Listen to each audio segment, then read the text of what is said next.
कर्नाटक की राजधानी बेंगलुरु में बीजेपी के खिलाफ विपक्ष का महाजुटान चल रहा है। 2024 लोकसभा चुनाव की रणनीति को लेकर विपक्षी नेताओं की बैठक है। इसी बीच बेंगलुरु की सड़कों पर बिहार के सीएम नीतीश कुमार को टारगेट करने के लिए पोस्टर लगाए गए हैं। इन पोस्टरों में नीतीश को अनस्टेबल प्राइम मिनिस्टर उम्मीदवार बताया गया है। इतना ही नहीं, इन पोस्टरों में बिहार में हाल ही में गिरे ब्रिज की तस्वीर भी लगाई गई है। इन पोस्टरों को अभी हटा दिया गया है। तो वहीं इस मामले पर और विपक्षी एकता की बैठक को लेकर अब विपक्ष की भी प्रतिक्रिया सामने आई है। चलिए सिलसिलेवार तरीके से जानते हैं इस पूरे मुद्दे पर किसने क्या प्रतिक्रिया दी। बिहार के पूर्व सीएम और हम नेता जीतन राम मांझी ने कहा कि ये लोग सिर्फ गद्दी पाने के लिए ये सब कर रहे हैं। का ये नेचर है, इसीलिए वो सबको मिला करके चलते हैं। और दूसरे तरफ वो लोग सिर्फ और सिर्फ गद्दी प्राप्त करने के लिए वहाँ होड़ है कि प्राइम मिनिस्टर का कैंडिडेट कौन हो, कोऑर्डिनेटर कौन हो। कोई कहता है कि अमुक रहेगा तो हम नहीं रहेंगे, कोई कहता है कि अमुक रहेगा तो हम नहीं रहेंगे। तो इस प्रकार से रस्साकसी की स्थिति में उनका बेंगलुरु का बैठक हो रही है। और यहाँ रस्साकसी नहीं है, यहाँ सामंजस्य है और एक उद्देश्य है कि कैसे हम भारत को उन्नत राष्ट्र के रूप में निरूपित करें और संसार का अगुवा बनाने। विपक्ष की बैठक पर और बेंगलुरु में नीतीश को लेकर लगे पोस्टर पर उपेंद्र कुशवाहा ने क्या कहा। पोस्टर महाराष्ट्र में भी जारी हुआ था।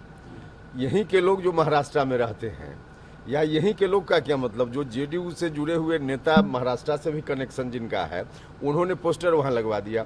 उसी तरह से बेंगलोर से भी जिनका कनेक्शन होगा जेडीयू के नेता का, उन्होंने पोस्टर लगवा दिया। तो इसका क्या मतलब है? पोस्टर तो कोई कहीं लगा सकता है। चीफ मिनिस्टर लिखा गया है। अब देखिए, उसमें तो एक प्रतिक्रिया स्वाभाविक रूप से इधर से या उधर से, अब उस परिस्थिति में आम जनता के बीच से या किसी पार्टी की ओर से जो स्वाभाविक प्रतिक्रिया होगी तो पक्ष में भी आएगी और विपक्ष में भी आएगी। सुल्तानगंज पुल के जो है पोस्टर डाला गया है कि टूट गया है, उस पर भी अब इन चीजों का जवाब क्योंकि मुख्यमंत्री जी यहाँ नहीं देते हैं तो बाकी सवाल तो उठेगा। अब उनको खुद जवाब देना चाहिए था ना। अब तक जो सुल्तानगंज का पुल गिरा, एक बार नहीं दो बार गिरा और उसके बाद चुप्पी साधे हुए, कोई जवाब नहीं देंगे ऐसे सवालों पर जो उनका दायित्व बनता है। तो ऐसी परिस्थिति में तो स्वाभाविक रूप से सवाल देश भर में कहीं भी उठेगा। वहीं सम्राट चौधरी ने नीतीश कुमार को इसका जिम्मेदार ठहराया और कहा कि कांग्रेस ने नीतीश कुमार को बेंगलुरु में बुलाकर भारी बेइज्जती करने का काम किया। महागठबंधन के लोगों ने नीतीश कुमार जी को बुलाकर बेंगलोर में भारी बेइज्जती करने का काम किया।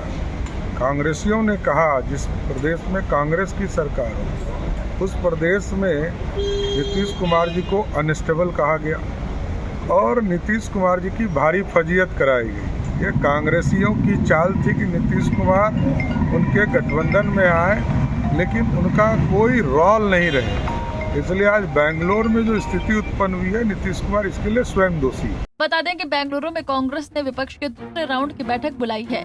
इस बैठक में 26 दलों के नेता जुटे हैं। बीते सोमवार को कर्नाटक के सीएम सिद्धारमैया ने सभी नेताओं के लिए डिनर रखा था। Bureau report, Punjab Kesari TV.